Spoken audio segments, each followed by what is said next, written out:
Hey, this is Dominic, and this is your home for the cutting-edge conversations on optimizing your personal performance, lighting up your sex life, and living a purpose-driven life of your own design. These are the topics that Dominic and I have both struggled with in our own lives and still don't always get right. This is Brian. Welcome to the Great Man Podcast.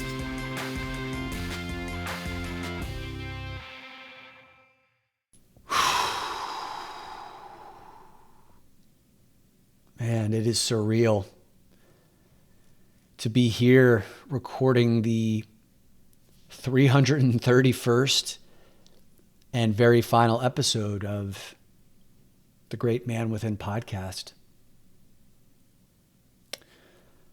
I don't think it's really sunk in until this moment that I hit the record button just now, that this is the end of this podcast, of this book that has been written.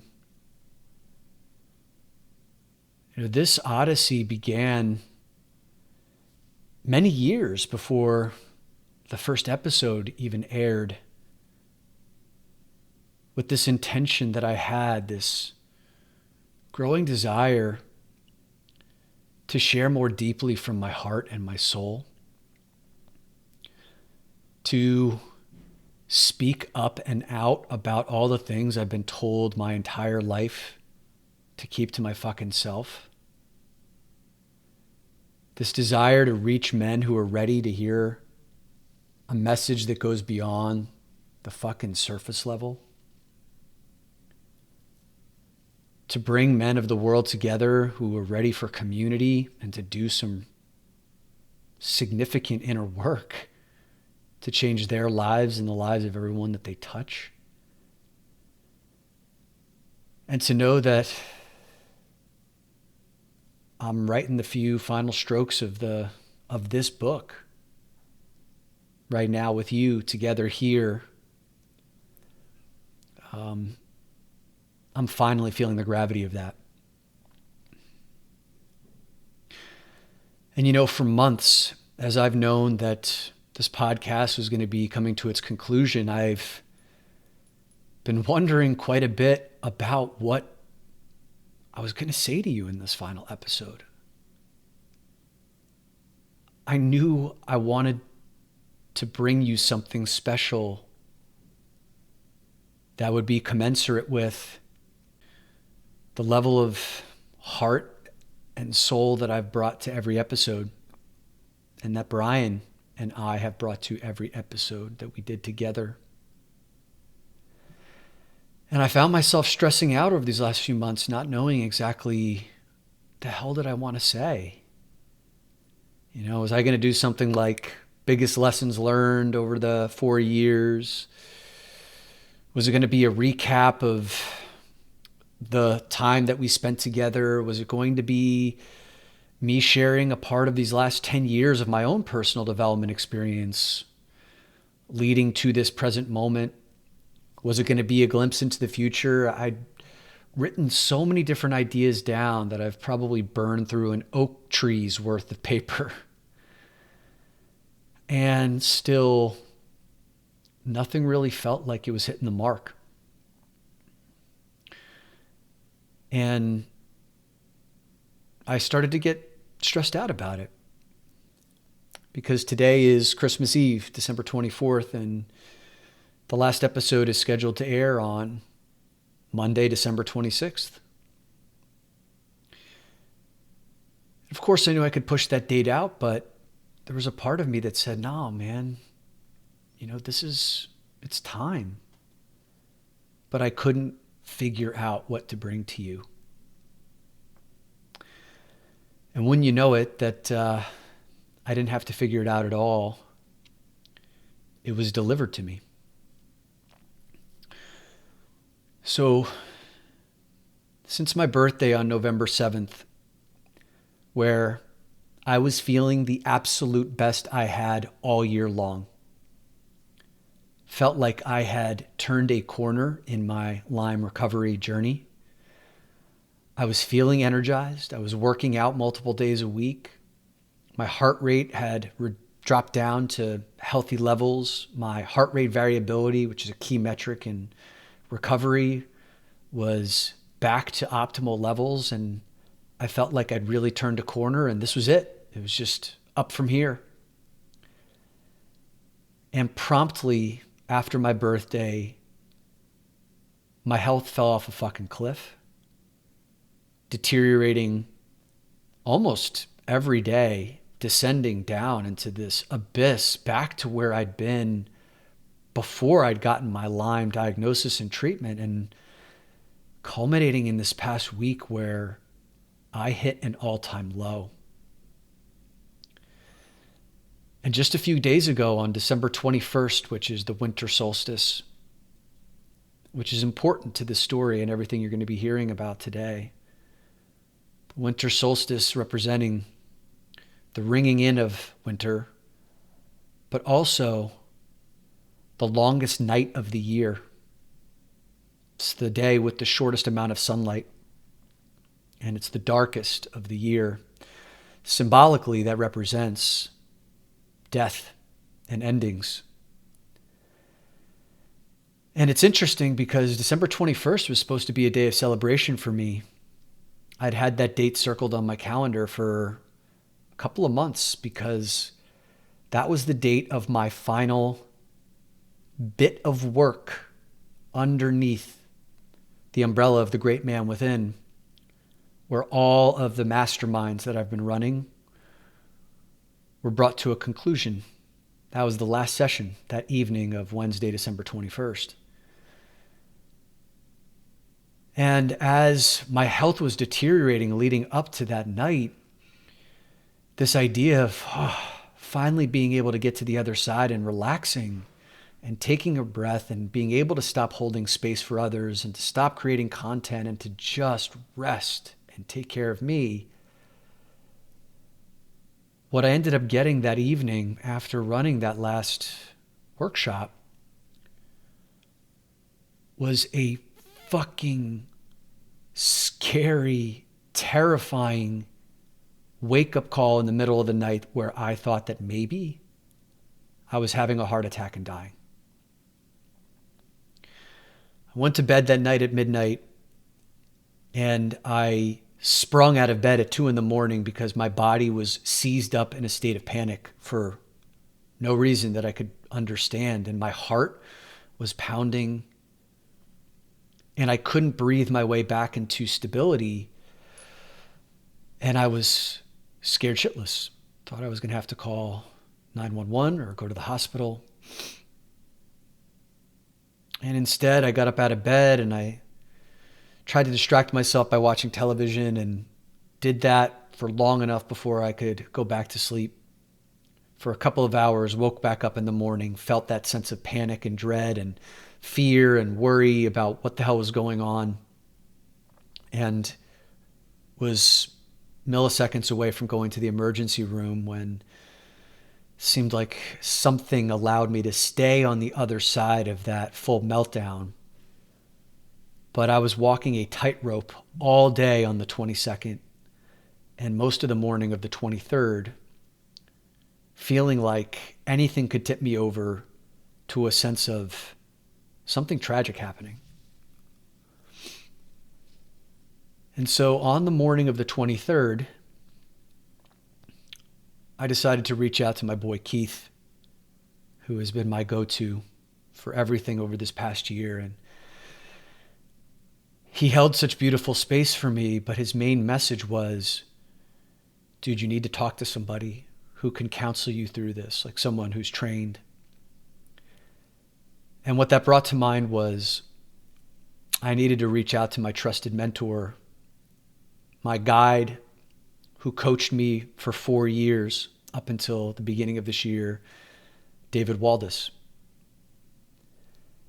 And David is a very special man in my life. He's guided me through some of the rockiest moments of my life with such stability and love. And we got on a call together, a coaching call. I hadn't had one with him in a year. Part of our ritual, part of his ritual every time he does a coaching call is he records the call. And for 4 years, we've accumulated over 200 coaching calls of 90 minutes apiece. You're talking 300 plus hours of coaching, and our relationship is deep. The rapport and the trust runs deep. His knowledge of me runs deep. But I've never, out of those 200 calls, I've never gone back and listened to our coaching call, ever, after the fact. But this one I did. And I realized while I was listening to it, but even before then, probably 45 minutes into our coaching session, there was this intuitive hit that I got that said, this coaching call is your final episode. You need to share this. Because one of the things that Brian and I have intended to, but have struggled to do on this podcast, is to really bring you the magic of what happens behind the scenes inside of these closed containers where men are doing the fucking work and are cracking open vulnerably. The guard comes down. There's no more armor, revealing everything. And as soon as you turn a camera on around something like that, or you hit a record button that where people know that it's going to be shared with the world, it automatically changes everything. Right? The process of observation just automatically influences the outcome. And so you can never really get a full experience of it unless you're there doing the work yourself. And for those of you who've done the work, you know exactly what I'm talking about. It's life-changing. It's revelatory. And what was so beautiful about my call with David, where I came to him shattered, terrified, broken down, is that when we hit the record button, it was never with any intention other than for he and I to have as our own resource in case we ever wanted to use it. And so I'm going to play for you the entirety of that call with David and I. And you're going to get to hear me at my most raw and vulnerable and transparent, with the intention of sharing the deepest part of my heart with you. And so that maybe you find some connection and resonance with whatever you're dealing with in your life. And then I can provide you guidance and healing. There's a part of me that's scared to share this with you. Not because of anything that I shared in this audio that I feel uncertain about, but scared that maybe you won't find it interesting, or that it won't be useful to you, or that maybe it's too long or too boring. These are some of the things that I grapple with whenever I share of myself. I haven't edited any of the content that I shared in this audio. I've edited some of the ums, the ahs, the long pauses, and some irrelevant logistical stuff that David and I talked about, but you're getting the unfiltered version of how I showed up yesterday when I had this call with him, so that you can have a piece of me. This is my special gift to you. This is the most vulnerable that I have ever been in the history of this podcast, by leaps and bounds. It's not even a question. And when I think about the special thing that I wanted to do for you, this just very quickly, clearly came to mind and said, this is it. And so before I bring in that audio, which is about 85 minutes of our call together. I want to provide you some context about what you're about to hear, or more so context of my relationship with David. So David Waldas is a wonderful and highly intuitive medium. And what does that mean? It means that David gets his intelligence, he channels his intelligence from guides that are not from this 3D world. And I realize that when I share that with you, some of you are like, okay, cool, that's exciting. And others of you are probably a nose hair away from hitting the off button.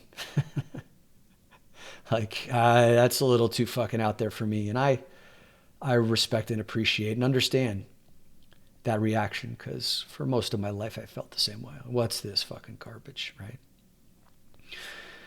And if that's your reaction, that's valid.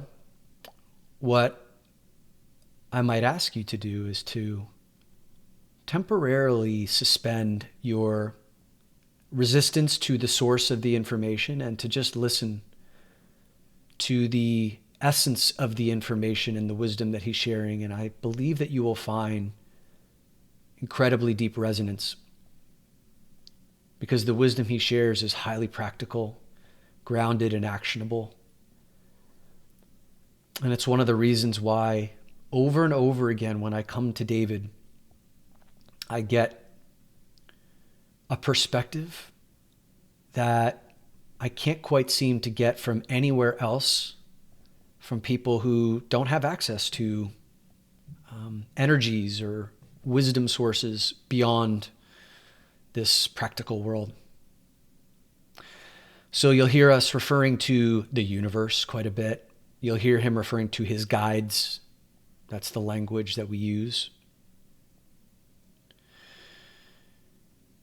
And another important element of our conversation is, throughout my journey with Lyme disease and my physical ailments, I've never looked at my experience of my physical health in a silo. Actually, you know what? Before I even get to that, one more thing on David. You know, especially for those of you who are resistant to, anything that's universe or guides or channeling. If you love and appreciate Napoleon Hill's work, and I suspect that you do after listening to us talk about him ad nauseum for 4 years, Napoleon Hill has gotten the majority, or not maybe the majority, but a substantial and incredibly meaningful part of his intelligence from non-physical entities. If you listen to some of his deeper teachings, if you listen to his audio notes and his lectures, and some of his more obscure passages, he refers to communing with guides that are not of this physical world. Hell, the book Outwitting the Devil is an entire dialogue between he and the devil. Okay? So if you've benefited from his information and his sources, and you resonate with the intelligence that he shares,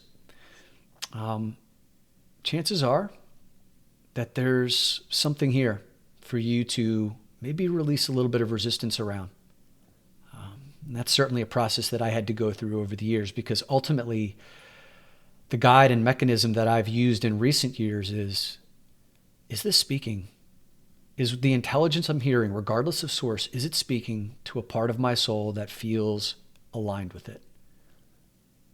And that mechanism, that listening, that level of resonance has never steered me wrong. So back to what I was saying about my physical journey, I've never looked at my sickness as only physical in a silo. I've always looked at what I've been experiencing as some sort of integrated experience of where I am emotionally and spiritually as well as physically. And so what that means is, when I talk with David about what I've been feeling physically, we don't necessarily even go into the elements of Lyme disease or what's going on inside of my body, but we're actually talking about the emotional contribution of what could be leading to what I'm experiencing from a panic attack perspective, from a anxiety perspective. Because as I've been going on this healing journey, and as I listen to experts like Gabor Mate and others talk about how those who experience chronic illness or who have panic attacks or the heart attack or MS or Lou Gehrig's disease, oftentimes there is incredible evidence thematically that so many of those illnesses, of those conditions, almost like without fail can be tied back to people who have experienced repressed emotions, suppressed emotions, trauma from childhood that's been undealt with, incredible internal anxiety, pressure put on self. And so I found that it's been critical to talk about my well-being in its totality. And so you'll hear us focus the majority of this time on that, and very little on really the physical part of what I'm experiencing. And so I suspect that you'll hear many themes that are resonant with you about feelings of failure, feelings of perfectionism and how pervasive that is, and how it can be such an insidious evil of feeling good internally. How my inner critic has beaten the shit out of me and allows very little time for inner peace or space for that. And I feel like I've done more than enough setup here to appropriately prepare you for the conversation that you're about to hear. So without further ado, my most vulnerable gift to you is allowing you this fly on the wall perspective of the most intimate setting that I've ever allowed anyone a glimpse into. And this is my coaching call yesterday with my coach, David Waldas. And good to hear your voice. Oh, man, it's great to hear your voice. Thank you from the bottom of my heart for being so Johnny on the spot, ready to be able to help. Yeah, man, I'm happy to be here for you. Sorry you're going through so much. It's interesting times, man. Yeah, really interesting times. And it's really interesting that yesterday, I think 3 people, you being one of them, healers, like all reached out to me, like people I hadn't maybe heard from in a couple of weeks or maybe a couple of months. Sure. Just kind of like, hey, how you doing kind of thing. Right. And yesterday was a really scary day. So Yeah. are you cool if I just jump right into it, jump right in, man. Let's get to it. So yeah, man, December 21st is kind of the day that had circled on my calendar for quite some time for the reasons that we talked about, the solstice. And it was also kind of like the ending of the last of the containers of masterminds that I was running. Yeah, fascinating that it all converged right on the solstice. It's remarkable.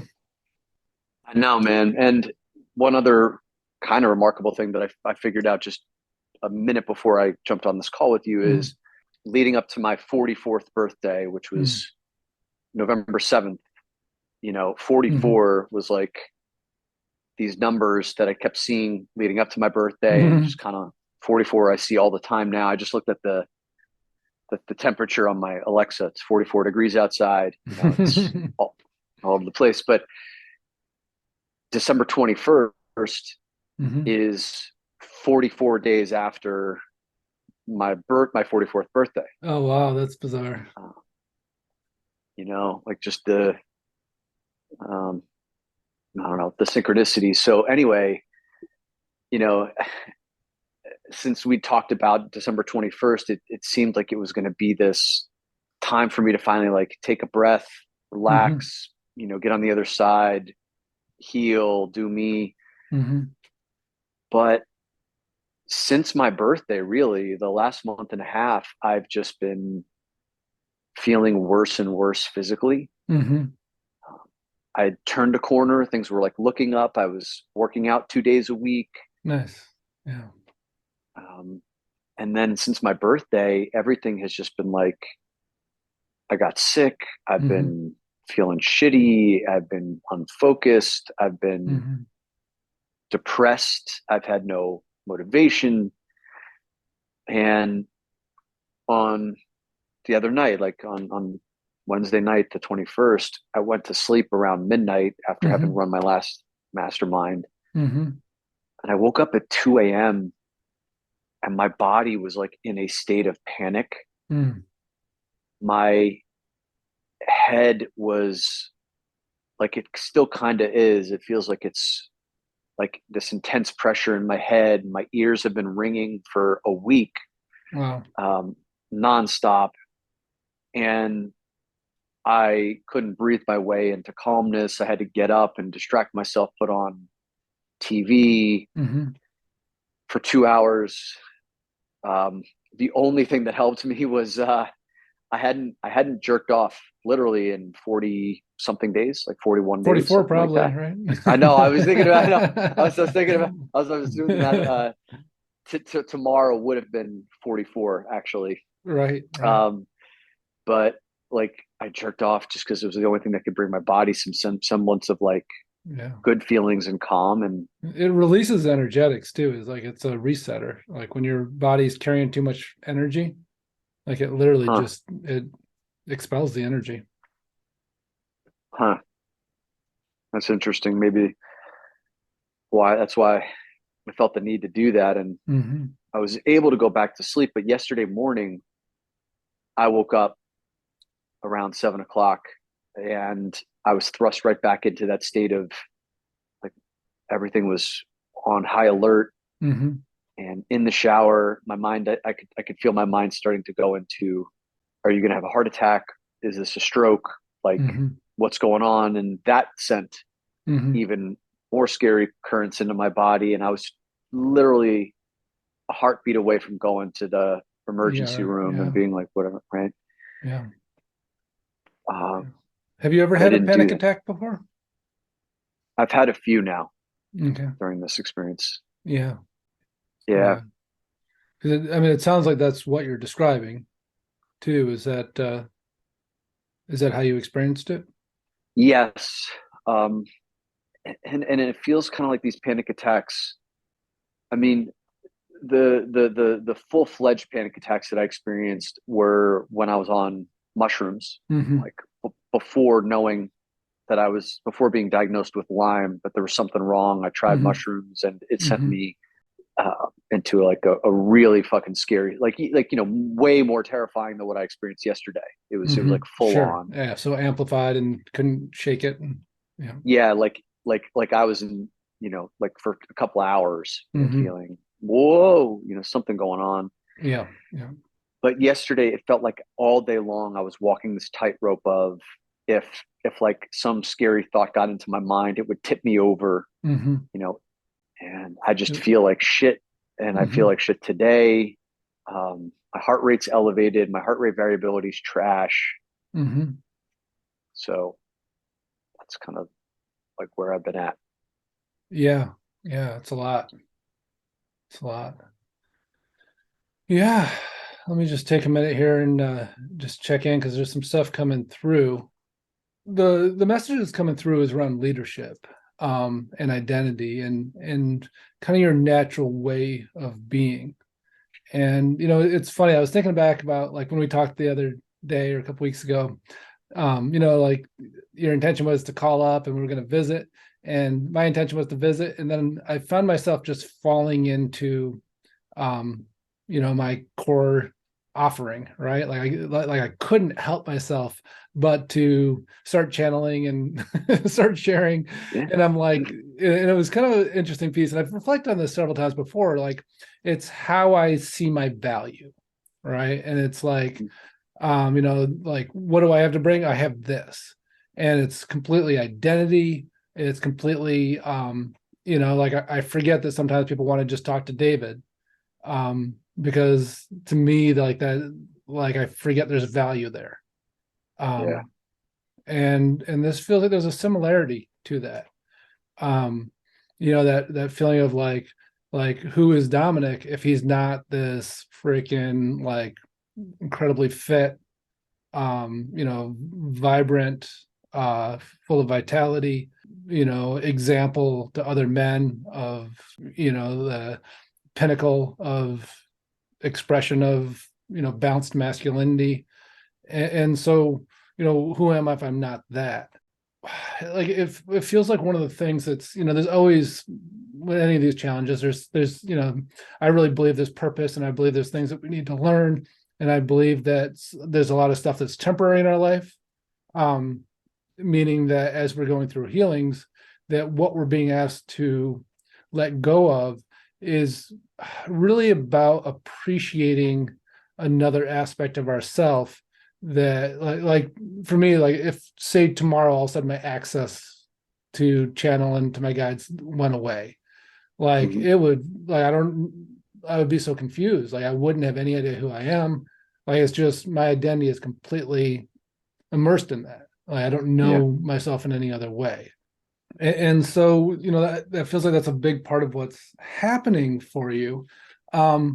Like if I think about it in my own perspective, like what would I have to, how long would it take me, and what would I have to open up to think that other people would actually be interested in me without that?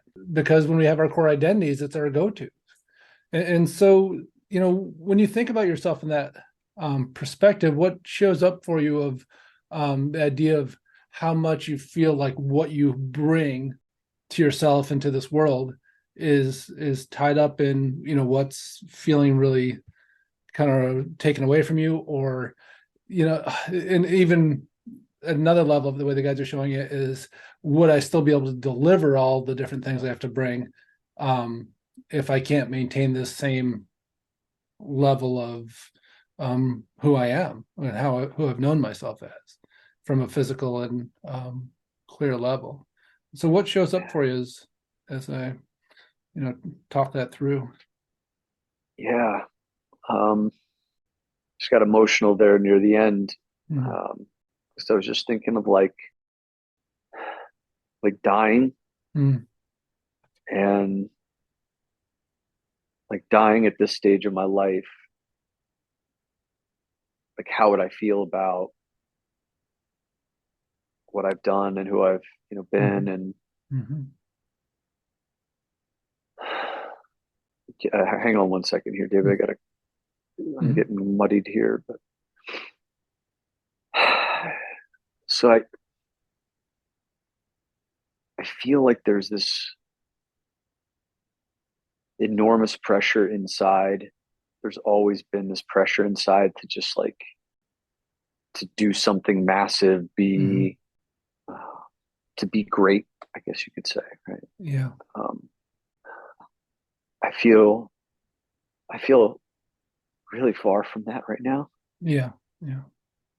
and that need to be great or to be special or to, in one respect, I see how it drives me, and in this other respect, it feels like so much fucking resistance. Mm-hmm. This process of getting sick, not knowing, Mm-hmm. finding a place to get healing done, thinking like I'm going to turn the corner, Mm-hmm. and every time I think it has happened, I just get thrust back into, and I'm feeling fucking worse than I did before I even got treated. Mm-hmm. And it's like I'm so far from health. I'm so far from the vitality, the vital guy that you described. I'm so far from the leader. I'm so far from having a fucking idea of what I want to build next. I'm so far from money right now. I'm so far from relationship. I'm so far from, this is what it feels like. It Yeah, feels like I'm yeah, so, yeah, yeah. and um and every time like I try to, saying this before to Keith, I was just like, man, fucking every meditation I've done, every breathwork session I've done, every cold shower, every supplement Mm-hmm. I've taken, every nutritional modification I've made, every affirmation I've said, every visualization of health I've done, it's like all that fucking shit.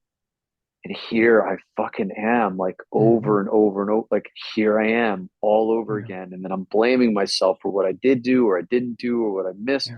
And I'm not going to be any closer to these fucking dreams that I have and I'm just fucking tired, man, of Yeah. all of it. I'm fucking tired of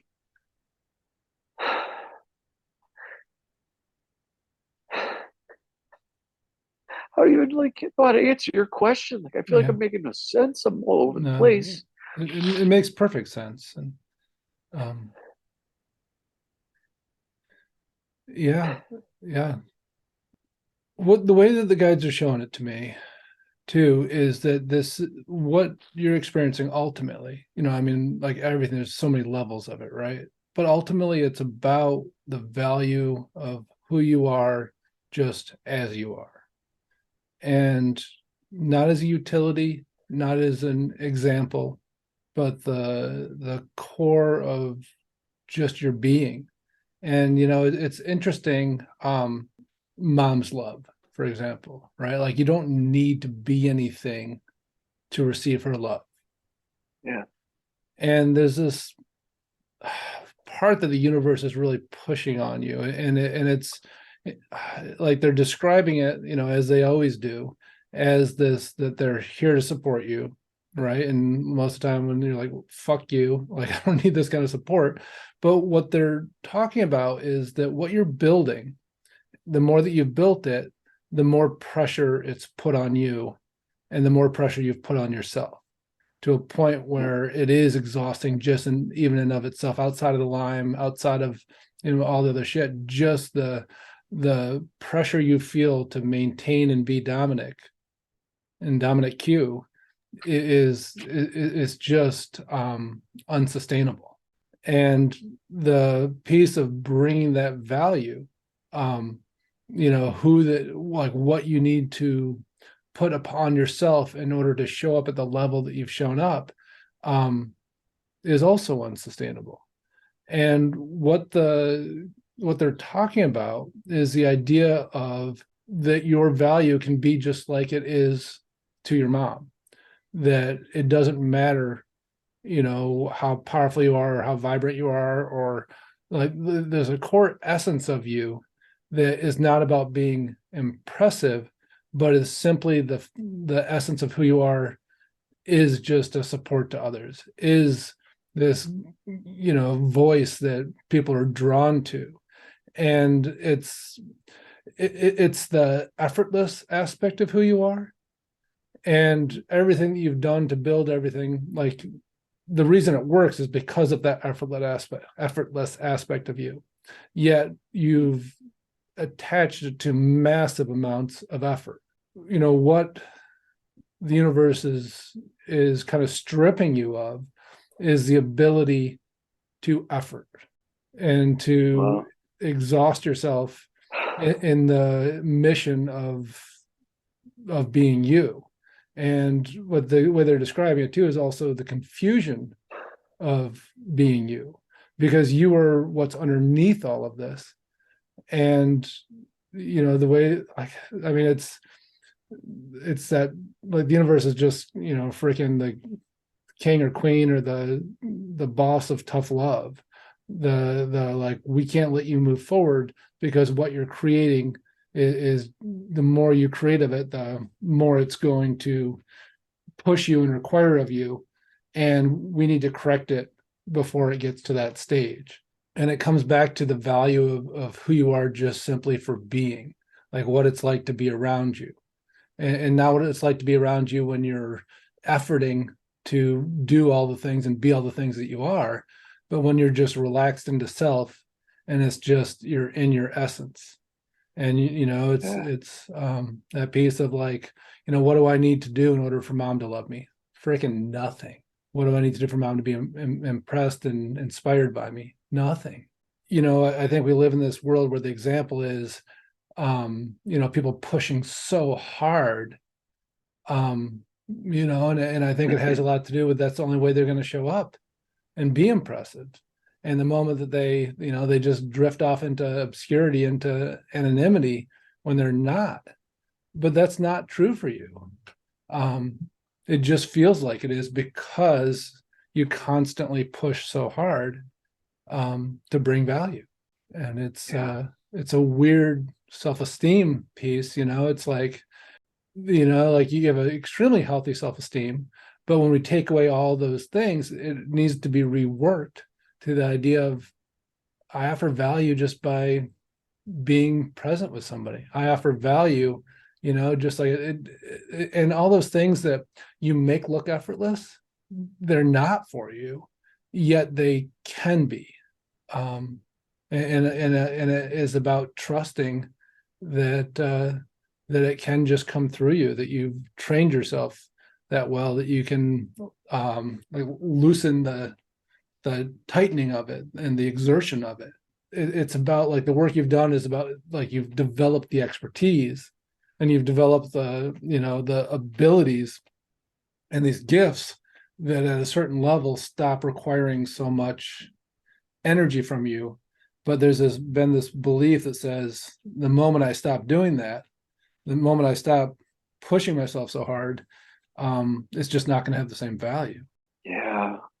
How does that sit and land? And there's a lot there that really resonates. And one clarifying question is to see like how far down does that guidance hold, and meaning like with respect to my physical health, which is like primary right now, like I find myself just constantly like striving, efforting to meditate, to, visualize the right thing, to eat the right supplements, to do, vegan, like, does that also apply to that? Because part of that really feels like I'm doing the things I'm supposed to be doing in order to get healthy. And then the other side of it is like, God, like it feels like I'm trying so fucking hard and none of it feels like it's working. Yeah.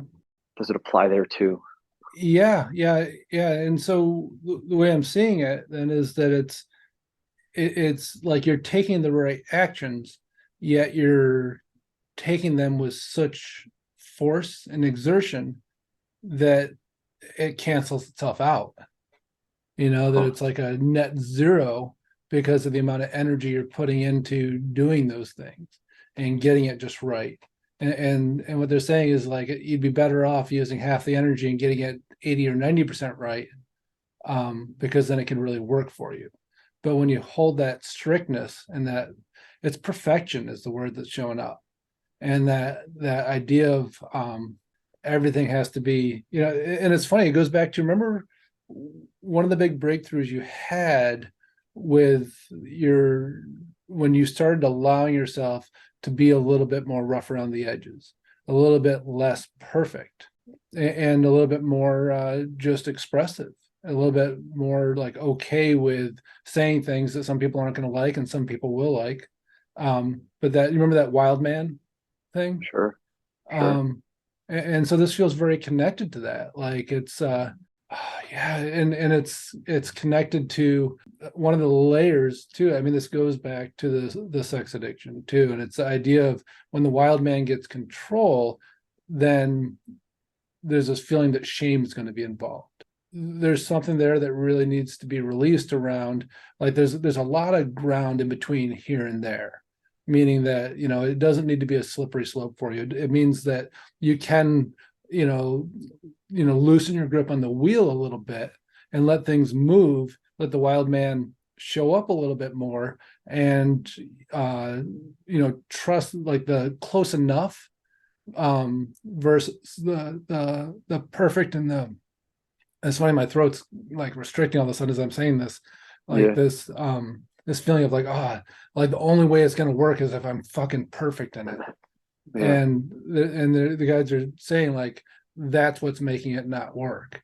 It's like doing the right things, but and it's one of those things too that the moment you here's part of the pressure is that your commitment to authenticity says, as somebody stepping forward as this leader, there's so many bullshit leaders out there. So when I do this, I need to be perfect. I need to be clean. I need to be impeccable with my actions and words. And they're saying this is the part where it's like that squeezing of like, I can't be a contradiction. I can't be, I can't be full of shit. And so it feels like part of the answer is just being easier on yourself.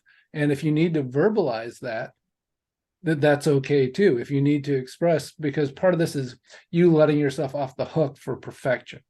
And so when you talk about it, publicly or like that level of authenticity, in the moment you start to feel like you're, not congruent with your words and your actions, like it really eats at you. And so that feeling of, how do I release myself from this perfection? And it's funny, like the difference between like the hedonist, who's like, it's all about fun, it's all about enjoying and, getting as much out of it as I can, versus the complete polarity, which is, being all about being in control and doing the things that are going to create the outcome. And, this isn't about what I, want at a desire level. It's about what I'm here to create. Those polarities, that the answer for you has to be somewhere in between. Because when you're, like when you were in that place where your desires were directing the show, there's still a lot that you judge yourself about from that. And so by solving the problem with the opposite problem, where you're holding yourself to such a strict standard, that needs to loosen too, because it's just as destructive as the polarity of it. Yeah. Okay. So I really want to tease this out so I can understand, fully embrace the understanding of it. Like, so tangible example is, 1 week from tonight, I'm going into an ayahuasca ceremony. Mm-hmm. Be like my first real ceremony of the year of any kind. And, there's been kind of like this, I really have to fucking be dialed in, ready to go, intention setting, go on a vegan diet, like all of that. And there's a beauty, like you were saying, kind of doing all the right things, like, the intention, the connecting to the medicine, the whatever. But then this piece of like the perfection part of it, like, like I could feel, like yesterday I had chicken because I was trying anything to ground my body or whatever. And then there's kind of that fuck, that I just fuck up the whole, dieta process for. Yeah, absolutely. And then what you do to yourself and your adrenals and your internal system when you depart from perfect. Like, I don't know why I keep saying this. It's like you're driving and hit a curb. It's like, fuck, or somebody else is like, hit a curb. Yeah. You're like, fuck, why? Like, I can't believe I fucking hit that curb. Like, I knew to go a little wider. Like, I cut. Like, how did I? Like, going back and reliving it, like, and like wanting it to be different. Like that piece. That's it right there. That happens like all the time for me. That example. Yeah. And then you just freaking eat yourself trying to make it different. Like, it's not okay the way it went down. That's it right there. That's what all of this is about. Okay, let's continue this, because that's helpful. So there is that, and then there's also this feeling of like, I have all this evidence of when I haven't been perfect, that it really, like, the consequences feel dire. Yeah. So the most recent example is this week. There have been these little bottles of kava and kratom that I've taken called Feel Free. I told you about them, something like that. Okay. Kava, is a relaxant. Kratom is a stimulant that gives you like a feeling of euphoria. And there are these like plant-based bottles. You can get them at, health and wellness stores. Sure. They're the only thing I've been able to take all year that allows me a sense of both energy and feeling good in my body. Yeah. Right. Like, at all times, my body feels uncomfortable to be in. It's just varying degrees of which. Yeah. This allows me to feel, oh, like I'm energized. I want to get Mm-hmm. things done, and like, even happy. Like it Yeah. feels good to be in my body. Yeah. I've been taking those over the course of the year, sometimes more often than others. Mm-hmm. And, like with ayahuasca coming up, I'm like, all right, 2 weeks out, I'm done. I'm not going to be Mm-hmm. taking anymore. But last Saturday morning, I woke up and I felt like a fucking Mack truck had hit me. Mm-hmm. It felt awful. And I'm like, all right, I'm going to take a feel free. Mm-hmm. Took the feel free, felt great. I normally don't ever take them 2 days in a row. I'll do like, Mm-hmm. every other day or Yeah. usually like 2 days in between.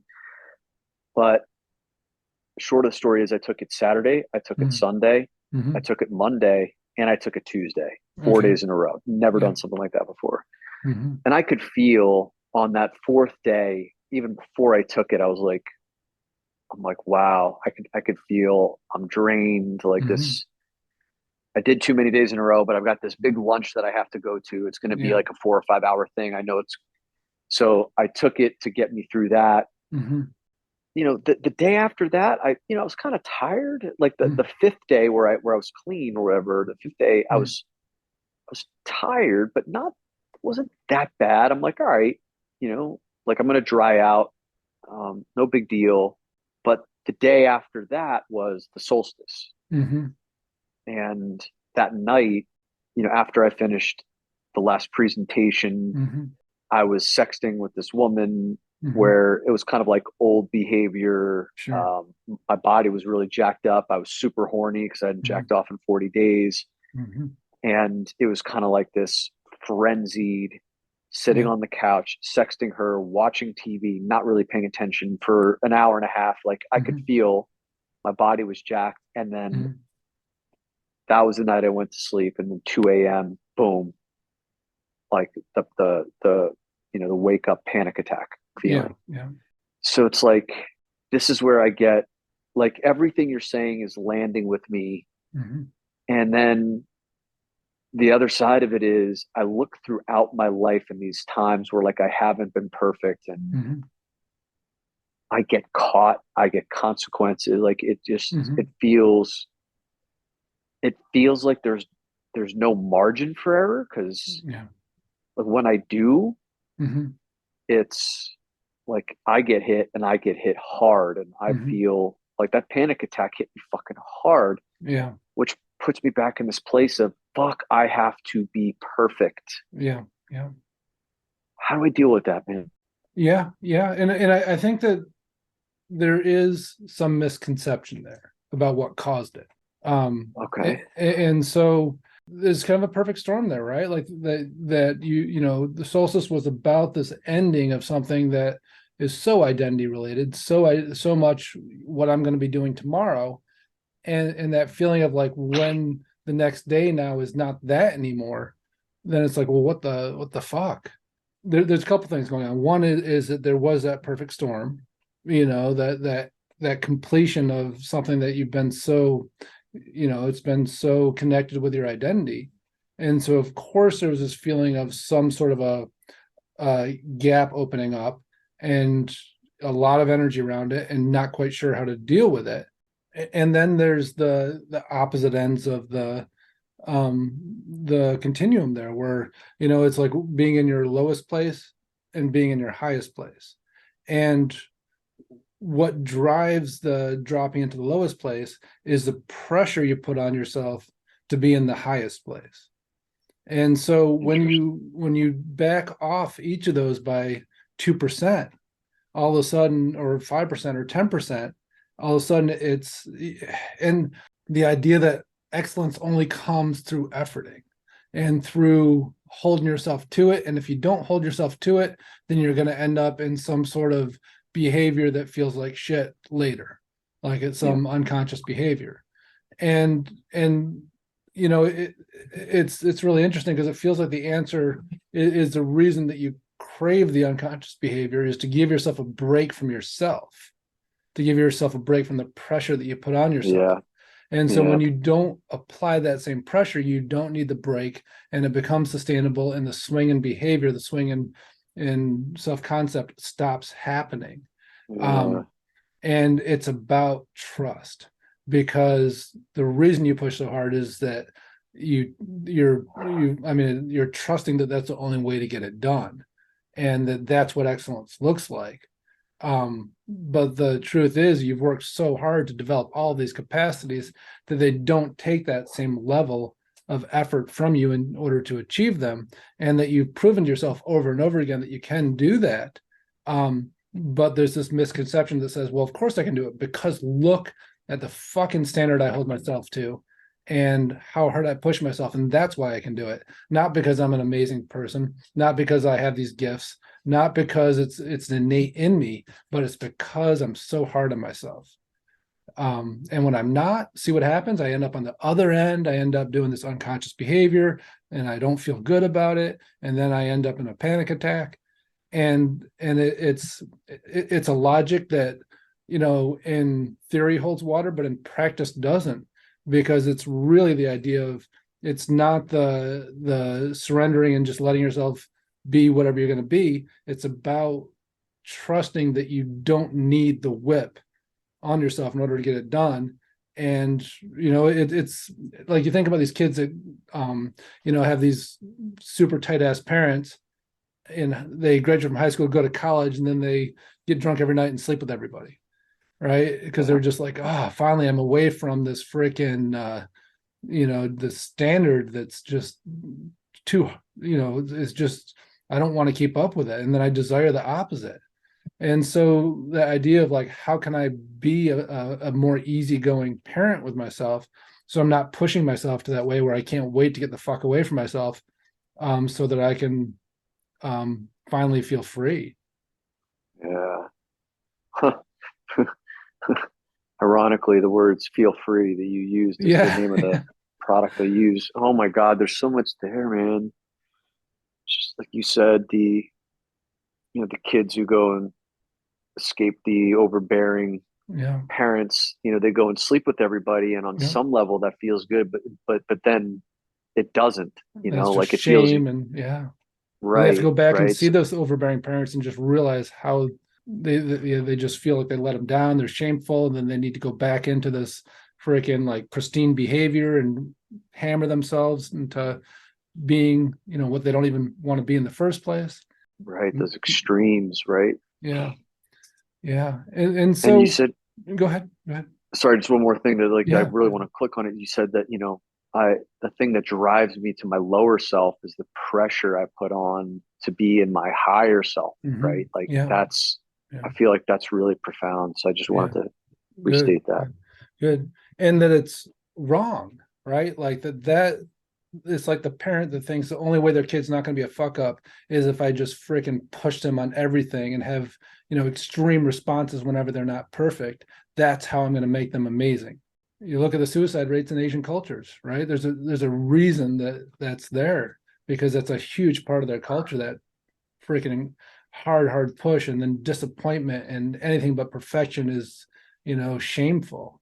Just letting yourself off the hook by 2%, just a little bit more smile and appreciation and self-love, it's the difference.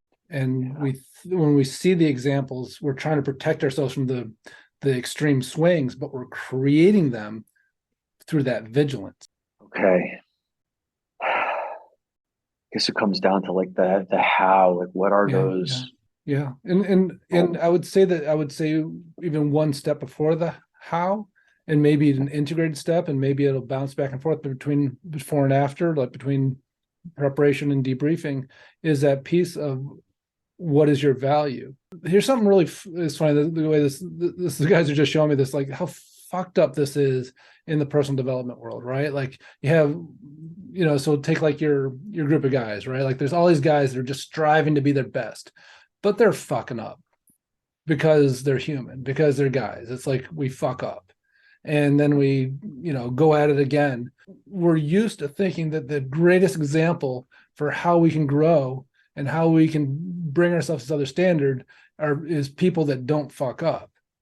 But that journey is the most important piece, like the relatability of down moments, the relatability of weakness, the relatability of doing better next time, and forgiveness. And, this is really kind of what you're being presented with right now, is this shift in concept around what it means to be a great man.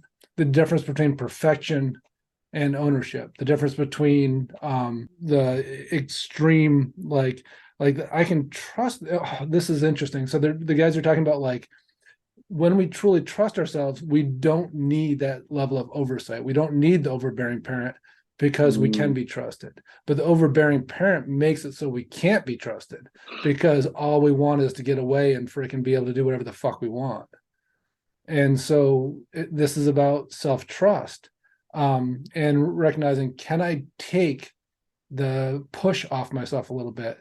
Can I give myself a fucking break and trust that I'm still going to, like, I'm not going to be a slob. I'm not going to be an embarrassment. I'm actually, like, the nature of who I am is pretty fucking incredible. And it doesn't need that kind of edge to be true. But I use the time when I freaking rebel against the pressure I put up on myself as evidence that it does need to be true, when it's actually the cause of it, as opposed to the solution. Does that make sense? Okay. Yeah. I mean, clear as day. How does the overbearing parent, where did my overbearing parent come to be? I mean, it's interesting. I think a lot of it came from the way that your parents saw you too. And it's almost like the amount of pressure they put on you by loving you so much, to live up to that. But that whole piece of, like, I need to live up to the vision that they have of me. And anything that's not that, is just not okay. It's awful. And so I think it goes back to that, the amazing amount of support that you received, and the amount of unconditional love. You felt like how hard you had to push yourself to be worthy of it. Yeah, what's really coming up there is there was an incredible amount of love for me, but also certain parts of me. Mm-hmm. Yeah. Yeah. Right. Like the parts of me that were well behaved, and Yeah. like you know what I'm saying? And Mm-hmm. and there were Course, yeah. parts of me. And of course, like I know that underneath it all, now I understand, like, underneath it all, they love me, all my warts, everything, right? Mm-hmm. But in those early stages, it didn't feel like that, right? Absolutely. Like Yeah. there were parts of me I had to be my own overbearing parent to Yeah. keep in check, Yeah. To deserve it. right? Yeah, to stay in lockstep with what Yeah. they wanted, with what others wanted, what Yeah. Yeah. all right. I felt that would be important to understand, to kind Yeah. of. Yeah. Absolutely. Absolutely. And so there's this, it's a trust piece, really. And it's trusting that I can give myself a little bit of lenience. And again, not in my standard as set for myself, but in how much glaring I need to do it myself, and how much judgment I need to hold if I waver at all. And it's interesting, like, you have this incredible example about how you talk to the men, and you never use any of the techniques that you use on yourself on them. Yeah. Right. Right? And why is Yeah. that? Because they would fucking go, fuck you, and they would leave. Totally. Right? And so you already know how to do it. You do it all the time. Yeah. It's just that you think that you have to be not nice to yourself in order to get it. Because that's the technique. It's what saves us as a kid, kills us as an adult. Yeah. Yeah. And so you already know how to have that conversation. It's a really interesting piece, and it's authentic for you too. Like, when you're talking to some of these guys and you're trying to help them incrementally move to that next level of personal responsibility, how often does judgment show up for you? How often does a feeling of, like, this fucking loser, dude, you hit the fucking curb? Yeah. I don't Like I used to get that feeling towards people, but like Mhm. that's not at all the Yeah. energy that I bring, right? I Yeah. can, Compassion, understanding, tolerance, yeah, love. love. Yeah. And so the universe has put you in a big fucking timeout. Because if you continue down that road, like it goes back to that piece too. I keep, like how big do you want to be? How well known do you want to be? Because each time it's another fucking rock on your back. Each person that follows you is another rock on your back. It doesn't need to be that way. They don't need to be on your back because it's the pressure you feel to be perfect. But what if they're just, walking along beside you instead of on you, and you're doing your thing and they're doing their thing, and it's this incredible mutual benefit. And so the way it's being shown to me is that the universe is fucking just giving you a hard stop until you can stop taking on that responsibility and allowing just the essence of who you are, which means just being yourself. And this is an interesting false belief, is like you do know how amazing you are. And so when you behave the way you behave with yourself and engage with yourself the way you engage, it's really saying that that I don't really believe that, and that I need to hold myself to 10 standards above who I would be if I didn't have this oversight. And I'm going to call that me. But it's really this freaking I don't know, strung out, like that's not really the right word, but it's like it's this exasperated me of what it takes in order to maintain this. And the truth is that, like, have you ever tried to say, like, I know you run, like, have you ever tried to get like a record time and you're like, find yourself actually running slower because you're pushing yourself so hard? Oh, interesting. Um, I haven't, but I get that. Yeah, I mean that's what it feels like. It's funny. Like I can just drop into a zone on my bike, and maybe if I get off my bike where I'm like, when I'm done, I'm falling over. I saved, like 2 minutes in an hour.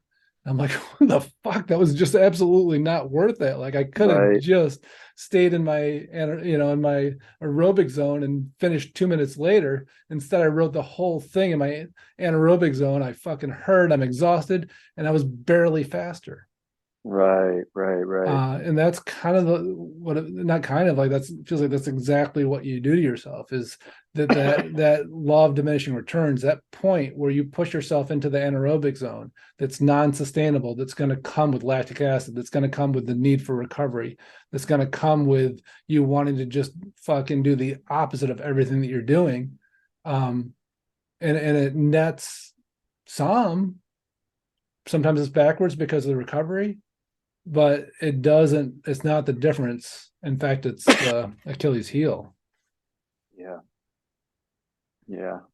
And so, even for your body to be in a place to heal, you can't be strangling it.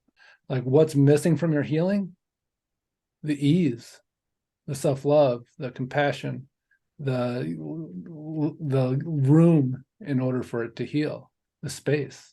How's that landing? Because that feels super, like, when you look at what's missing, it's funny, it's the hardest part and the easiest part. It's like taking the pressure off, slowing the vehicle down a little bit.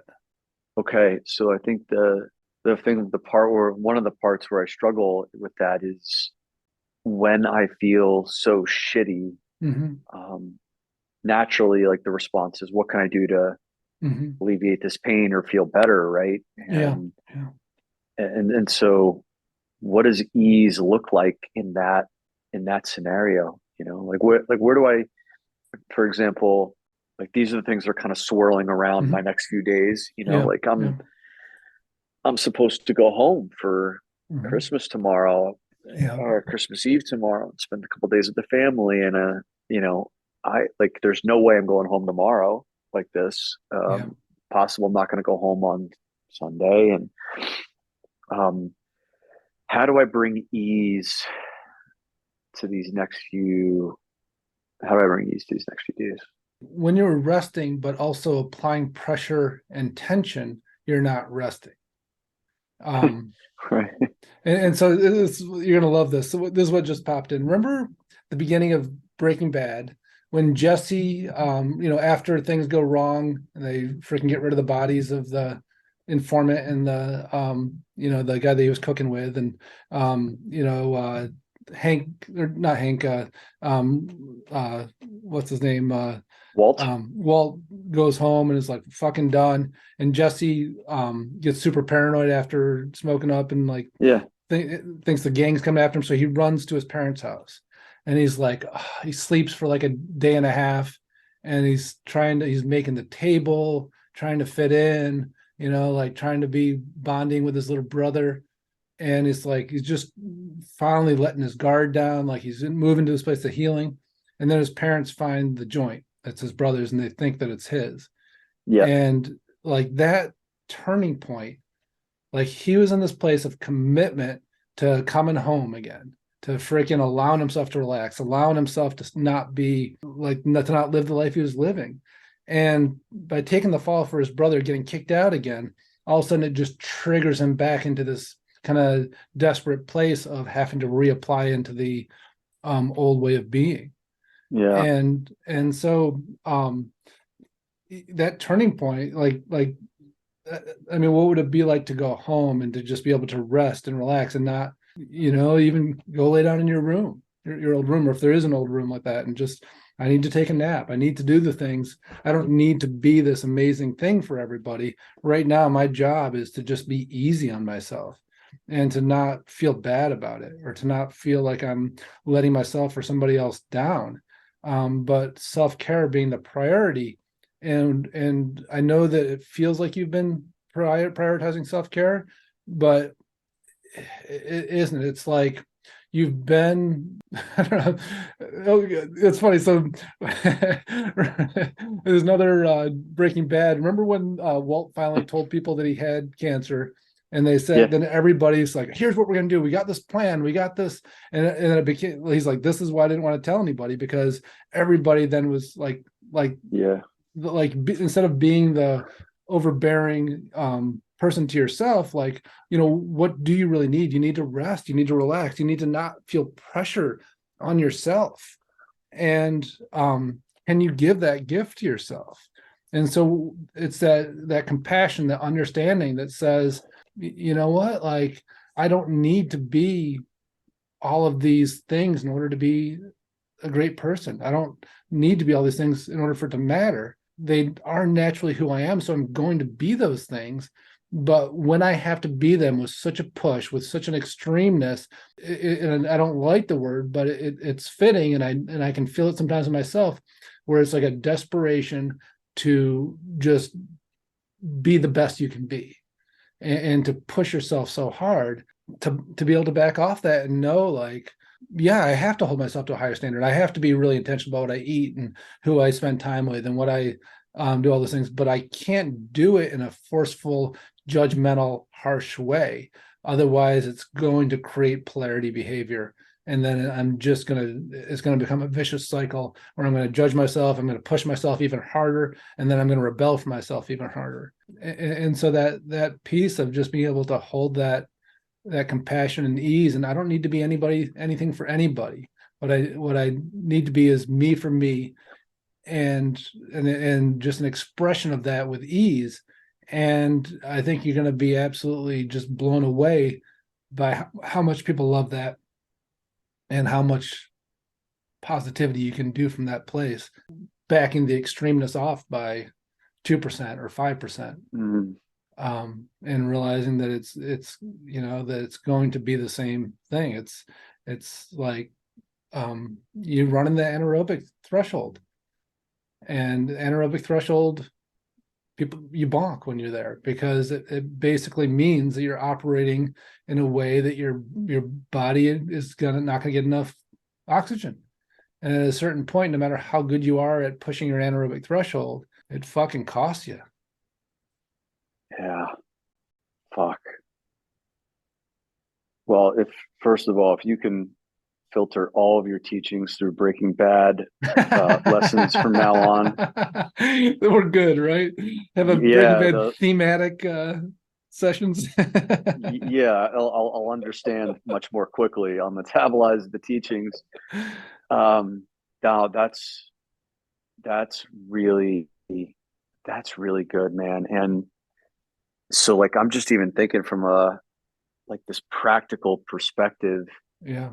I made this decision that I was going to go vegan for an experimental period of time, Right. to get myself ready for ayahuasca, but also it's Mm-hmm. kind of like another maybe that diet will help me to Sure. like turn a corner. Yeah. But like this last week I've really been feeling kind of the restriction Mm-hmm. around it. Like Yeah. it feels restrictive right now because Yeah.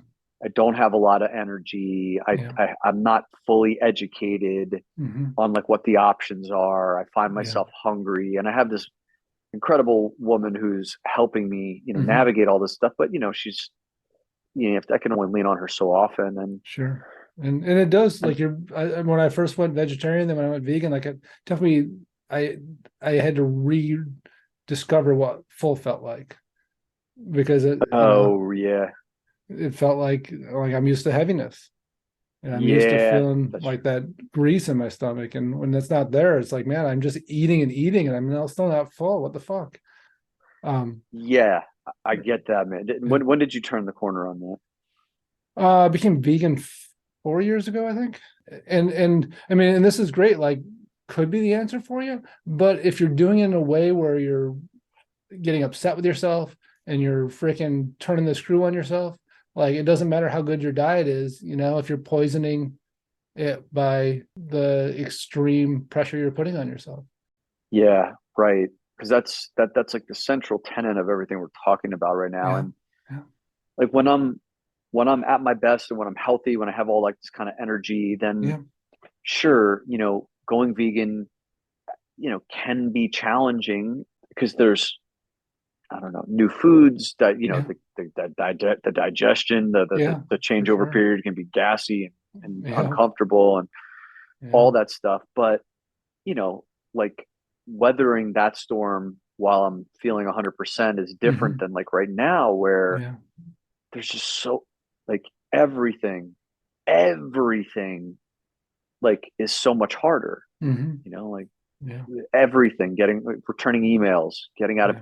bed, like everything is so much harder. So I'm wondering, like, after this week, I'm already like, I'm eating all the same shit. I'm getting Mm-hmm. bored. I'm getting annoyed. Mm-hmm. But there's this pressure to maintain and to Mm-hmm. persist. And I Yeah. declared it publicly and every one of my Yeah. socials knows that I'm doing this. So it's like, Yeah. Yeah. that's exactly what we're talking about right High now is accountability. Yeah. like, I don't necessarily know. Maybe for dinner tonight, like I will feel like I just want a salad and maybe I'll go do that. But if we're talking about this ability to release pressure, even Mm-hmm. just being able to say, if I'm hungry for dinner tonight and what I fucking want if I want is tacos, Mm-hmm. chicken tacos or something like Yeah. that, then like Yeah. maybe tonight I do that. Mm-hmm. And because one of the things that you taught me, this was one of your greatest teachings, was when we're truly ready for change or transformation, Mm-hmm. it's really not that hard, Absolutely. You want it. Yeah. Yeah. you Yeah. know, Yeah. like, and you kind of helped me to see these times in my life where, like when I was in college, I ate Taco Bell 5 nights a week, Yeah. drank 6 nights a week, and Yeah. fast food was my thing. CC's Pizza, Burger King, McDonald's, like all that shit, like all that. And I then, was thinking about you, and my parents are in Richmond, Virginia right now. It's funny. I was thinking about you at the university. oh no shit, Yeah. what are they? They're at the University of Richmond Well, right now. I have relatives that live right there. My grandmother lived on top of the hill, from the university. So growing up, I'd go there and ride my bike around every Christmas time. And Oh my god, yeah, that's amazing. We used to steal from my fraternity. We used to steal people's Christmas decorations. So that's kind of our thing. probably I stole never my personally. grandmother's at one point. Yeah, many a nativity scene were Yeah, destroyed by she a lived on jacket. Roselawn Road. Oh yeah, Yeah, wow, right at the top wow, there. It used to go into the campus, but then they like yeah, did like a little thing so you could ride your bike through or walk through still. But You couldn't drive through? It's crazy. Okay. Wow, I didn't know that. Yeah. What the hell was I even saying? I don't remember. About your about eating shit and drinking. You're Oh talking about yeah, on 6 nights a week and drinking and yeah, and like it just like at a certain point that way of living fell out of resonance, yeah, and so I stopped eating that way. And then a number of years ago, drinking just fell out of resonance. Like there yeah, wasn't, I didn't have to say or try. It just fell out of resonance. And it was the easiest thing in the world. Some of my persistent behavior where a compulsive behavior where every so often masturbation will flare up and I'll get compulsive around it. Like I would like that to stop, but on some level I'm in resonance with that. And what it sounds like this conversation is this pressure I put on myself to be in the higher self is what drives me to creates the that. flip. Right. Yeah. Like I see like the angry dad, like, what do I have to do in order for you to understand? What do I have to do in order like, first you need to back the fuck off, right? Right. And so it's like, it doesn't matter what you do when the poison that you're like, it doesn't matter how vegan your diet is or gluten-free or how much you juice, if the poison is the standard you're holding yourself to. Oh, yeah. Because then like, that's great. So like, oh my God, look at this organic, vegan meal I have. I'm thinking I'm gonna sprinkle some meth on it. It's like, right. Like, I don't know what the fuck. I've been vegan for a year now. I still feel like shit. I'm still drinking the poison every day. It's Yeah. poison with a side of organic juice, but it's still or even organic juice with a side of poison. Like, I mean, and that's it. Like, it's like, I think this whole piece of just letting it land that you're enough, that you're amazing, that like you couldn't be there. Like, it didn't matter. There's a lot of people that push themselves hard and still kind of suck, right? It's not it's not that's harsh. But I mean, I think this is something that like, let this land, right? Like you can push, like it's not the pushing yourself hard that makes you this amazing leader. It's that you're this amazing leader. And what freaking creates the struggle in it is how hard you push yourself. And that's self-trust. It's knowing your innate self, and it's breaking the habit from childhood of having to work so hard and be the things in order to receive the love and be worthy of it. Yeah. We get trained where our cookies are, the button pushes. And the answer is subtle. It's not a fucking massive overhaul. It's just backing off yourself a tiny bit. Yeah, you kept saying 2%, right? Like 2% this way, that way. So you're saying it's not. And that's the mistake we make, right? Like we go, I got to go vegan. Not, I'm going to back off a little bit. I'm going to eat, I'm going to make sure all my meat's organic. I'm going to, be a little bit, and maybe someday I'll have a desire where I'll feel that's in resonance for me. And I hope this doesn't sound negative to you, but it's capturing the core of it is the desperation to get it right. And the idea that there's a perfect way to do it, and I'm desperate for finding the perfect way. And there isn't a perfect way to do it. There's a million ways to do it, but you'll never find the perfect way, or you'll never find the way that works for you when desperation is part of the equation. That's the freaking sprinkling of meth on your vegan meal. Meth flakes. We got to stick with the theme, Stop, stop eating the fucking vegan meal. Like, if it's not in resonance, if it is, fucking great. Like, I think it's one of the best things you can do for yourself. But if it freaking brings you into a place of pressure cooker, it's going to be negative net gain. Like you said, the desperation to get it right. That's spot on, man. There's the characterization of desperation is like what I feel. Yeah. And it's silly, right? Like, if you were to go on your group and say, how many of you think this is true about me? You would get an answer of 0. It's just not visible in you in what's any way. true. that a desperation to get it right is where your excellence comes from. Yeah. I mean, it's just such a silly thing, yet there it is underneath all that. It's unnecessary. It's like it's one ingredient too many, and it's like trying to protect yourself. Again, I'm saying this probably for the 10th time. It's like protecting yourself from the flip of dropping into the hedonistic type behavior, but it's what causes it. It's what requires it to relieve the pressure. Yeah. You're not protecting yourself from it, you're creating it. And Right. and again, if you back off by 50%, then who knows, it's a wild card. But when you back off by 2%, that's where the solution is. All right. So again, like those 2%, I'm really trying to bring this down to like a day-to-day level, right? Because like conceptually, all of this feels like a bullseye, Yeah.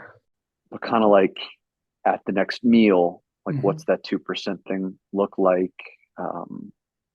When I wake up, if I wake up tomorrow and I feel like absolute ass again and have I have no motivation or no energy, what does 2%, easier on myself look like? Yeah. Well, I think it's important to tease out the overbearing parent or the drill sergeant and really personify that. And so like recognizing that part of you is the villain. So like say it's a coach, right? And so the coach of the football team or the baseball team or whatever is just freaking like they're the old school, just fucking you fucking idiot, like you're gonna be sitting the bench, like we can, whatever it is, where it's like the coach is just harsh and going after it. And maybe there's the assistant coach that says, what do you need and what's going on with your focus today? That person, that compassionate, that loving, the coach that you are, right? And when you drill, when you bring that drill sergeant coach out and just call him out and like let him be personified, let him be this separate entity within you. And whenever he starts to try to gain the reins, like, no, you've been demoted. And so can you see that aspect of self? You even dress him up in like some fucking dickhead outfit. It's got the visor on, the fucking clipboard, fucking mustache. You ever seen Dazed and Confused? Yeah. You ever seen the movie? Yeah. The football coaches who have like the super tight short shorts on. Yeah, those like, totally those old what brand was that? Where they're just like that polyester fucking. Yes, polyester shorts. Like Russell, my coaches. Russell. Yeah, Russell. Yeah, well done. Well done. Yeah, like my high school football coaches wore those exact same, like to a T. Yeah. Okay, so that's a good image. Yeah. And whenever he starts to talk, just like shut the fuck up, Russell. Russell.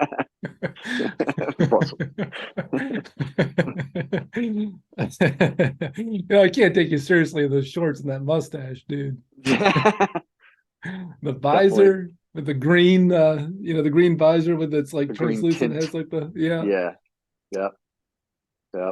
Man, that is vivid. That is a vivid picture. Just a dick to everybody, on their third wife. Fucking just can't find a good woman.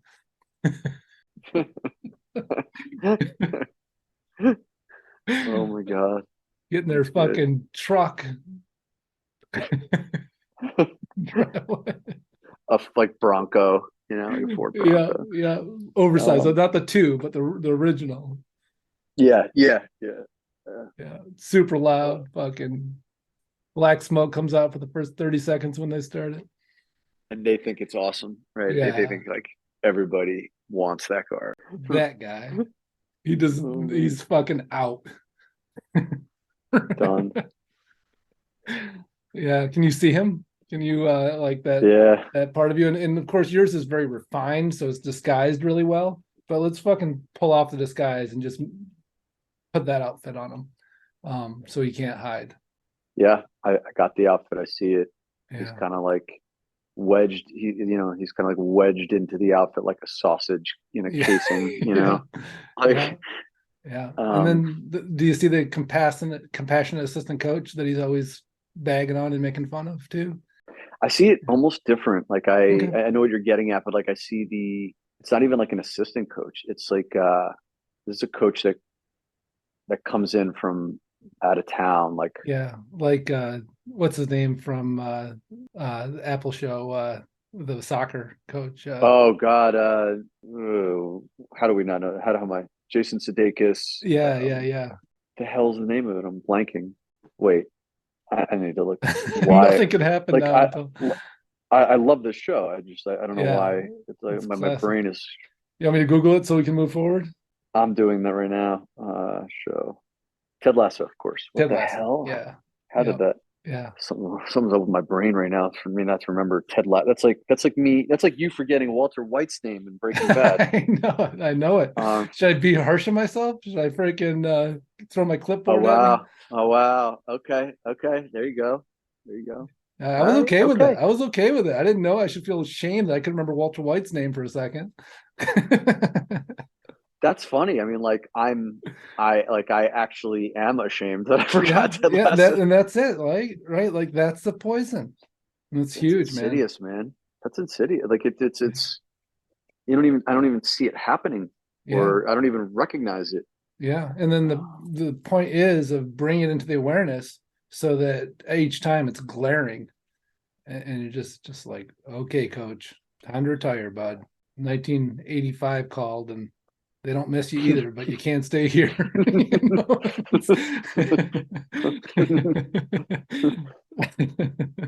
Yeah, and it's ironic too, right? Like you'd never think that that's your Achilles heel, and it's just so far from how you operate. Like, why? How could that even be in there? But it's just part of our humanness. It's part of like what we develop as our strategy growing up. We don't correct it until the universe fucking forces us, and you're being forced. Fuck. And the good news is that it's putting you through this so you can move forward, not because it's your new reality from here on out. It's what needed to change in order for you to make it sustainable. Like you couldn't continue at the rate you were doing. Like you were going towards something really negative, whether it's a nervous breakdown, whether it's health issues, well, obviously it is health issues. Yeah. And so this reset time of like, there's something, there's a fucking virus inside my system that I need to clear out before I move forward. And it helped me get to here, but it will take me down if I can proceed, without correcting it. Not correcting it in a negative connotation, but in a like, oh, I'm discovering something here that is not my friend. It's not my solution. Yeah. Not my ally. And that's where looking at this illness as a medicine, right? And it's in its own right, like understanding that this conversation that you and I are having right now, like never would have been had, right? Operating if everything was fine, if there hadn't been this, it wouldn't have mattered to you. Like even if we had the conversation, it wouldn't have mattered because it wasn't. Yeah, right. It wasn't a debilitating problem. Right. Like you could have pointed it out and been like, that's interesting. Yeah. But there would have been no real stake in the game to change. But when we're talking about like this is the poison. Yeah. Then fuck. If I can't move on from here without just being a little bit gentler on myself and lightening up, I'll take that serious. Well, I gotta be careful. I take that serious. You see, like, it's a nuance, right? It's a subtleness because you can't go at it hard. You can't make a hard change with this, and you can't get in a fight with freaking Russell, the coach. You can just go, dude, it's not aging well. Yeah. Have Ted Lasso as my coach would be amazing. Ted Lasso is exactly. Yeah, and that's who's there. I mean, that's who you are to other people too, right? Yeah. Notice what you're giving to everybody else. And that part that developed, it didn't come from the pressure cooker. Like you didn't learn that from Coach Russell. No. You learn that from your truest self. That's true. Yep. And it's in complete contrast to Coach Russell. It's big stuff, man. It's good. I know it sucks, but it's really, imagine if things had gone to the next level where all of a sudden you have these like contracts that you have to fulfill on now. a million people waiting on you to fulfill them. I know, man. It feels like nothing. It's really felt this entire year in particular, even though this like health thing goes back further, but this year in particular, it's like nothing big anywhere in my life is allowed to move forward until this fucking like relationship, Yeah. impact, growth, business. Like it seems like none of that has been allowed to proceed in any meaningful way whatsoever until this foundational shit just gets sorted through, Yeah, and absolutely, because if you take that existing piece and put it under the pressure of that next level of success and growth, shit could fucking kill you. Right. Like seriously, I mean, think about the pressure you feel, and it grew, as you grew, and as your following grew, and as your influence grew, and it reached a point where, like, it's now, and the universe just said, "We're gonna freaking hit the breaker on this to save you, and to give you this opportunity so you can move forward." Not because you're being punished, not because you're doing it wrong, not because you're not trying hard enough, not because you're, anything negative. It's exactly what you need. God, I didn't realize how much stuff needed to get cleaned up, man. It's But just but again, like, feel that, like, is it that much stuff, or is it just the one thing that made you feel like it's so much right now? that's I don't interesting. think it's much at all that needs to be cleaned up. I think it's a subtle adjustment. Yeah, so like everything that I went through this entire year, like the things that were getting cleaned up is kind of culminating in this like one main message. Yeah. And I mean, when you look at it, like it's cool to see your posts and stuff, they're getting like thousands of responses. Like it really has grown. You don't want it to get any bigger until this cleans up. I know. Each one of those rocks is going on your back instead of, in the container that you're creating. Yeah, it's so interesting you said that because like there's some real explosive growth earlier this year. Yeah. And then when I kind of went through the first unraveling of all this, and I started looking at that growth and I'm like, for what? Like, where am I even taking these people? Like, am I even talking about the stuff I want to be talking about? And am I fully aligned with what I'm talking, and when I stopped kind of going after the growth, I felt fine with the stagnation, and it had to be, like, it couldn't keep growing. It was each person was on your back. Yeah, like I felt that. Yeah. My friend Dan Go, he posted something the other day that really kind of resonated. He posted about Carl Lewis, like the sprinter, gold medal. And the long jump guy. And I guess one of his other races, I don't know if it was like the 800 meters, which is 2 laps around the track, something like that. He goes, Carl Lewis was a notoriously slow starter, but he always won the gold in that competition. And the reason was he was running at 80% the entire race. He was always like the best finisher because he never went into full tilt in a race that, look, if it was a 100-meter dash, you could probably go 100% for that, 100 meters. But for 800, there's like a certain level of shift that needs to take place. And, we're living the ultimate marathon, which is life. I'm living that. Putting it on tilt in any capacity for any extended period of time is just like, that's what drives me into the lower levels. Makes it not fun. The adrenal fatigue, just emptying your stores. This is huge. I mean, it's exciting for what's on the other side of it, but that's just not even that relevant right now, because what it is, like, there's this window where everything's pushed back for you to be able to focus on your healing. And it's subtle. It's not some massive correction that's going to save everything.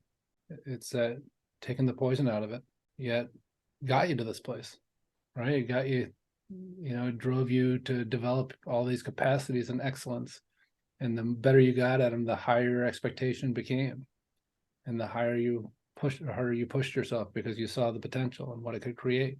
And so you can be grateful for Coach Russ getting to that point, but at a certain point, like, he's got to fucking go, because this isn't about you learning how to do it. It's about you developing the capacity to sustain it. Really big stuff, man. So fucking grateful for you jumping on here in a moment's notice to do this. It just felt like at the right time. I talked to Keith today, and he just said, he's like, man, I feel like you need to talk to somebody, and like, even if they don't understand chronic illness from like a lived perspective, like, you just need guidance. And you've always been the guy, like, around that. And I was thinking something along the lines of, like, maybe we put a couple of sessions together. Sure. Like, maybe even a couple of sessions next week and a couple of sessions on the other side of my ayahuasca trip. Okay. If that feels good. I mean, that's what feels good for me, but I'm curious to hear what you might. Yeah, recommend. absolutely. And as we get into it too, again, like, and so, and I think this is a huge part of it too, that just being shown is the difference between commitment and resonance. And part of the poison that you drink is the poison of commitment. Okay. And what it can look like, where you're like, okay, let's lock this in, versus let's put a couple on the books, and then this responsibility you feel to fulfill this responsibility you feel. And again, like, like, communicate the best you can, but the whole idea of, like, what's in resonance, not what did I commit to. And so then we just can be a little bit more relaxed in our commitment. But when we hold ourselves to such a high standard, it's like, we need this and this and this, versus, like, let's drop in here, and feel the resonance, and feel what I need, feel what's nourishing. I've done a little bit of that, but you're right. Like, the commitment, the poison of commitment, that's really something I'm going to reflect on. I could even feel myself tightening up as I'm like, I don't know, like, we're on the solution track. Let's freaking nail it down. Let's get it right. Right. Hit the boosters. Let's go after it. Right. And also this feeling of, like, wanting to give you some sense of clarity and, that kind of thing, and respect for your time. And so it's like, all right. But I could feel a tightening around it. Yeah. And you can't give what you don't know unless you're willing to sacrifice yourself in it. Say that again. You can't give to others what you don't know unless you're willing to sacrifice yourself in it. For example, if you said, all right, let's do two next week, and we put them on the books, and then you're like, okay, commitment, I got to follow through with this, even though I'm feeling like this is pushing me more than I need, even though I feel like we're starting to move forward with stuff that, like, or we're just spinning, or, whatever it is, but I need to do it now because I committed. There's this balancing place between, let's commit to one for next week, because that feels in resonance. And then let's see if I feel like I need more. Can we go from there? But this feeling of locking it in, and now I've taken this on because of your commitment to commitment, that you end up eating it. Or if you break the commitment, you end up eating it anyways because you're so hard on yourself. That's bringing into light the whole, like, the vegan thing, where it's like, what does feel good, like, what feels good about the vegan thing is, like, learning and exploring, and, like you said, kind of reintroducing what full feels like in my body. But what feels like the poison is this, like, that it just feels heavy and annoying and restrictive. But what if I were to do the struggle? Right, in the struggle. Like, what does feel good though is, like, 2 vegan meals a day. And like, maybe a third meal where there's, like, some, like, fish, or maybe a third meal where there's some, like, chicken, or maybe every couple of days I feel like I want tacos. Maybe tonight I just want to eat some tacos, like, put some, like, guacamole on that shit, and I didn't become vegan because I drew a line in the sand for myself. I became vegan because it was in resonance for me. And when I think about eating meat, I feel nauseous. Right. And you used to be, the guy grilling burgers, and fucking loved it. Yeah. Okay. Yeah. Okay. And so the first fast I ever did, Tracy, my wife was fasting, and I was like, okay, I'll try it. By 11:30, like half hour before I would normally eat lunch, I was in the Burger King drive-through getting myself some cheeseburgers because I pushed myself. Like, it was like I was just like, I'll try it. I hear it's good. It was so out of resonance with me that my behavior became the opposite of it and Yeah. ridiculous. I barely even ate Burger King then, but I fucking needed one of those nasty ass burgers that day.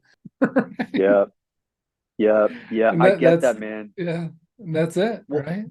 because I've been through experiences like that where back when I was drinking, I Mm-hmm. think like 10 years ago or something like that, I did this, let me start the new year with 50 days of no alcohol or something Mm-hmm. like that, It even when it was hard, like going out on dates Yeah, and having to explain why I'm not drinking, and they're like, "Do yeah, you have a problem?" And I'm like, "No." yeah, Like those were difficult, but I was mm-hmm. in resonance with this Yeah, idea of can I kind of do I have control over my life? So that ended up yeah, going 100 days, So that yeah, was resonance. yeah, But now that I've done that shit, now that I know I can like control and yeah, whatever, yeah, what I'm less interested in that shit, that like yeah. brute force kind of whatever. What Mm-hmm. I'm interested in now Yeah. is Mind over matter is the not the answer. resonance. Yeah, yeah, No, like 100%. the resonance, the thing that I don't, the thing that I do not have as good of a grip on is like, what am I in resonance with and Yeah, what am I yeah, not? And yeah. and allowing that Mm-hmm.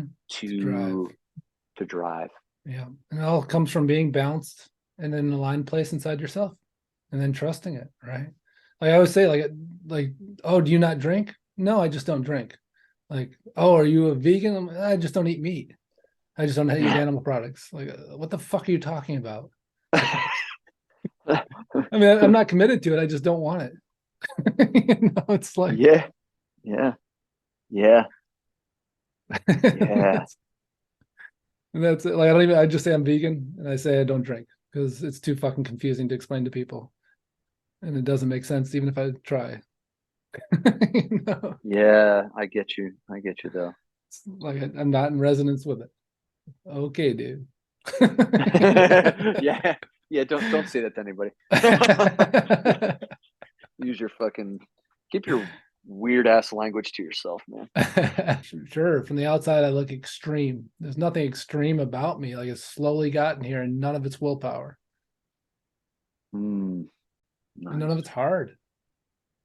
Like, oh, that must Yeah. be a big sacrifice for you. Like to not eat No. something that makes me feel like I'm going to throw up. Not so hard. Right. Right. Right. You know? Right. Right. Cool, man. A lot of gold today. And you Nice, yeah. were spewing that Breaking Bad wisdom, which you Jesse's know, potential turning point that went wrong. Yeah. yeah, it's good shit, man. It's good shit. So good. We just started watching from the beginning again. I think we're like 3 episodes in. Nice. That's why it was so fresh in my mind. So I could, except for Walter White's name. Oh my God, I can't believe I did that. Fuck. Take it easy, Russell. That's awesome. Yeah, so good, man. Yeah. Yeah, really, really appreciate you, man. Oh, likewise. Yeah. Your fucking willpower is not your gift. Yeah, yeah. Thank you. Yeah. Thank you for that reminder. Yeah. It's a tool, but it's not my gift. It's Yeah. not. Yeah. Really good to reconnect, man. It's um yeah, it just feels timely and right. And thank you for reaching out and opening up. And this feels really, really powerful what we're getting into. Yeah, it does, man. Thank you. Yeah, man. Well, I love you, man. It really feels good to be back in your inner world right now. And I just have a lot of appreciation for you. And I don't know, you're just an awesome human. And I think the more you can settle into that truth for yourself, that's where your healing is. Thank you, David, man. It means a Yeah. lot. Yeah. I love you too. Wow. That was a lot to listen to and take in. And I thank you for listening to and taking all of that in. And hopefully it touched you in some way. And in case you were wondering, I did end up having those tacos last night. Slathered some guacamole on that, you best believe. And there's not really a lot that I want to unpack or debrief from that conversation other than just a quick reflection of where I'm at in 24 hours since that call. You know, that insight of Coach Russell, right? That just mean-spirited, slave-driving, overbearing coach / parent just that berates me into doing or to holding a high standard, which for so many years of my life I felt like was the thing I needed to operate at a high level, in fact, is the very thing preventing me from operating at the highest of levels,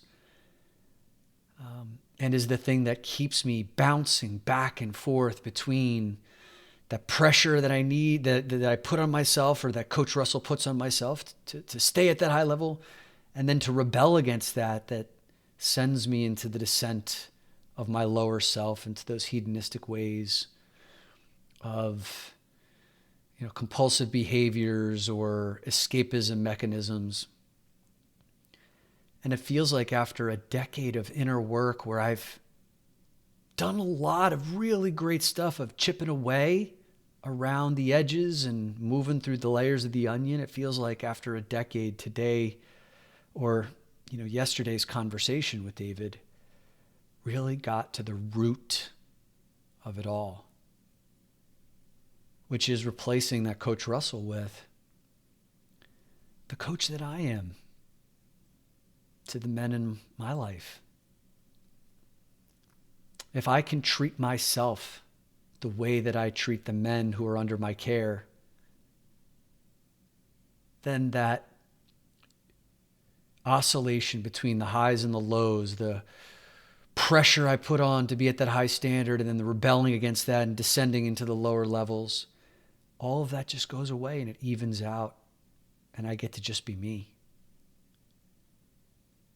And I've even seen over these last 24 hours and felt that when I treat myself the way that I treat the men under my care, my God, it's just so much easier and kinder. And the pressure gasket, like that valve, it just doesn't feel, I feel the relief. I feel the inner peace that I've never really quite known in my waking existence. And that is really exciting to think about the compounding effect of all those micro moments where I could beat the shit out of myself and instead give myself grace. How those will add up to a different level of operation in these days, weeks, months, years, decades ahead in the rest of my life. This really truly feels like stepping into my great man in its entirety, in my entirety. A deep bow of gratitude goes to David Waldas, who provided such masterful guidance and space holding, who also has this process of hitting the record button that allowed us the opportunity to capture this experience and to create a really special final episode that allowed me to share a part of my heart and my world with you at a whole other level. And I've put David's contact information in the show notes in case any of you are feeling a particular resonance with him and would want to be under his care and guidance. As I can attest, after 4 years of working with him every single week and him showing up in a moment's notice for me, to have this call yesterday in the time of greatest need, there's no one I could vouch more heavily for than him. So his contact info is in the show notes. I feel great about where I'm leaving you after these 4 years and 331 episodes of what has been known as the Great Man Within podcast. I feel like I can hit the stop button for the very final time, knowing that I did right by you and by me. And knowing that this isn't the last you'll hear from me, of course not, right? I've got plenty more to say, and there's more journeys that we're going to be going on together. For those of you who are interested in that, I've got all the links in the show notes of how you can stay in touch with me on Instagram and email lists and all that other stuff. And I put some lists together of, the best of podcasts in case you want to listen. There's probably 6 or 7 lists in there to, in case you ever need a hit of the magic that we created together here. And I've also put my personal email, in the show notes, so that if this last episode really touched you in any way, or if, listening to this podcast impacted your life in any particular way and you want to let me know and let Brian know about it, this is your chance to reach out and let me know, because there's nothing that matters more to me or means more to me than to know how this experience and what we've been sharing, what I've been sharing here, has impacted your life. So with that, I say goodbye to you for the final time in this context. I send you love. And until next time, this is Dominic signing off.